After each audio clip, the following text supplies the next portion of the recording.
What is the point of life? Inspiring. Meskipun bencana telah usai, namun perjuangan baru dimulai. Sebagai saat bertingkat hidup di dalam hening. Sebenarnya dilakukan oleh kelompok penduduk yang bergerak memberikan kekuatan dan bantuan berbagai terdampak tidak terkecuali kepada anak-anak.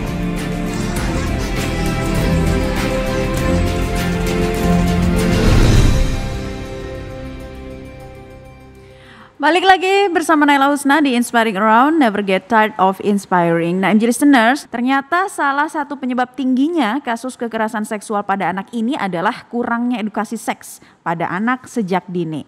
Nah, saya akan memutarkan sebuah lagu untuk MG Listeners yang dinyanyikan seorang guru taman kanak-kanak di Yogyakarta, yaitu TB dan TK Ceria Timoho.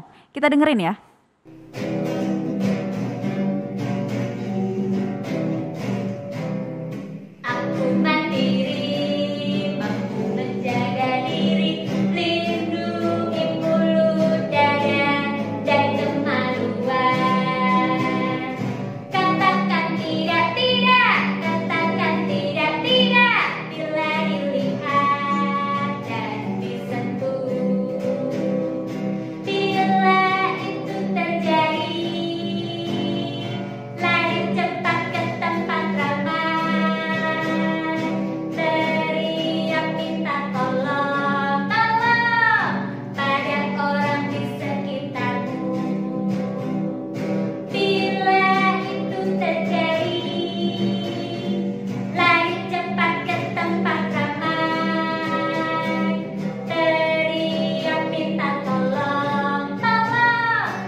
Iya, tadi kita udah dengerin bersama ya sedikit cuplikan lagu dari TB dan TK Ceria Timoho. Nah, saat ini kita sudah tersambung dengan Kepala Sekolah dan Guru TB dan TK Ceria Timoho Yogyakarta. Ada Sylvie Hermin Ekasari. Halo Miss Sylvie, selamat siang, apa kabar? Halo Mbak, selamat siang.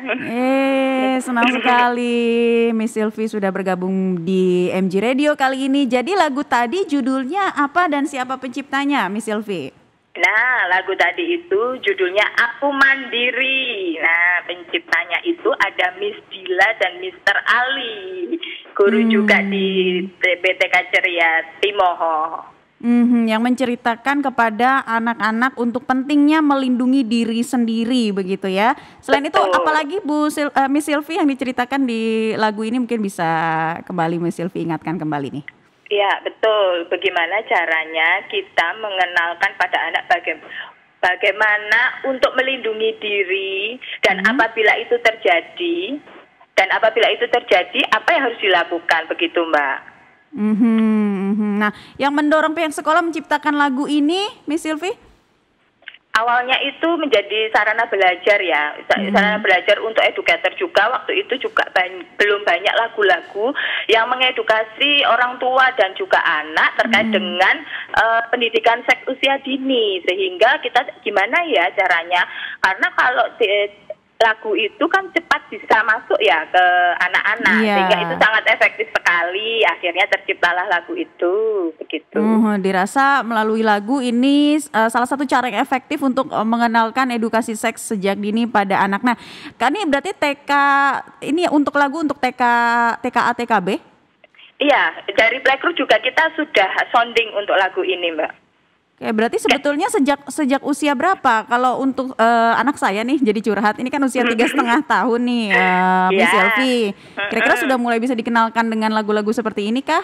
Oh, sudah sangat bisa. Kita juga mengenalkan semakin dini kita kenalkan, semakin juga anak semakin paham gitu Mbak. Bagaimana cara menjaga diri, bahwa tubuh kita itu sangat berharga, jadi perlu dijaga, seperti itu. Respon dari anak-anak di sana terkait lagu ini seperti apa Miss Sylvie? Sangat antusias sekali, sehingga ini sangat efektif. Jadi kadang kita juga penyampaian informasi melalui misalnya area yang tidak boleh disentuh itu kan kita katakan area pribadi, seperti itu Mbak. Jadi kalau saat di sekolah misalnya anak perempuan memakai rok, kalau terlihat roknya angkat sedikit mohon maaf, ayo ditutup dulu area pribadinya. Nah, hal seperti itu kan sebenarnya hal sederhana. mungkin juga tidak banyak orang tua yang paham ya terkait dengan hal itu, sehingga kita mulai mengedukasi walaupun sejak dini pun kita bisa edukasi dengan hal yang sederhana seperti itu. Jadi lebih ke cara penyampaiannya ya, Miss Sylvia, area pribadi seperti itu. Nah, ada nggak anak-anak kecil yang tanya gitu, kenapa lari atau kenapa teriak, Bu Guru?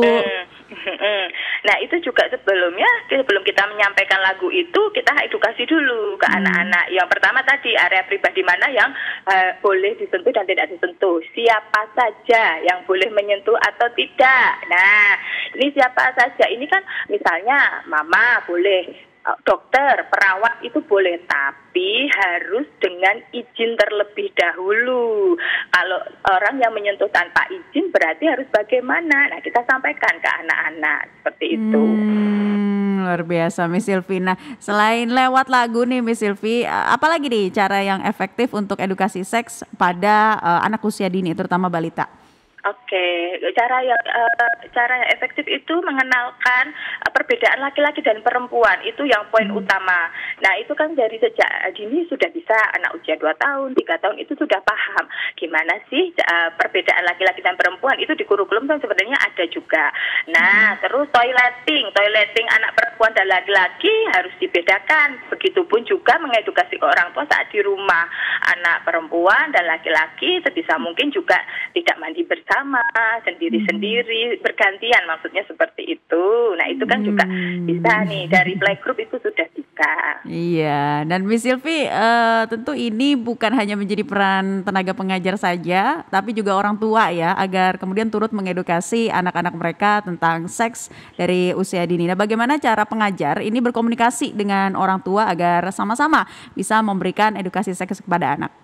Nah betul, ini sangat PR sekali nih sepertinya untuk orang tua juga, karena mungkin perlu banyak dipahamkan sekali ya Mbak Nela, karena orang sekarang apalagi mungkin kita Indonesia Timur tuh kalau orang Jawa bilang saru, jangan ngomong yang seperti itu misalnya untuk penyebutan area pribadi atau kita bilang alat kelamin ya. Nah tapi sebenarnya kita mengedukasi ke orang tua bahwa penyebutan alat kelamin itu ya kita sebutkan apa adanya. Kalau perempuan itu vagina, kalau laki-laki itu penis, tidak dengan sebutan-sebutan yang lain atau sebutan-sebutan yang secara orang awam bilang seperti itu, sehingga anak itu paham betul apa dan bagaimana itu perbedaannya perempuan dan laki-laki seperti itu.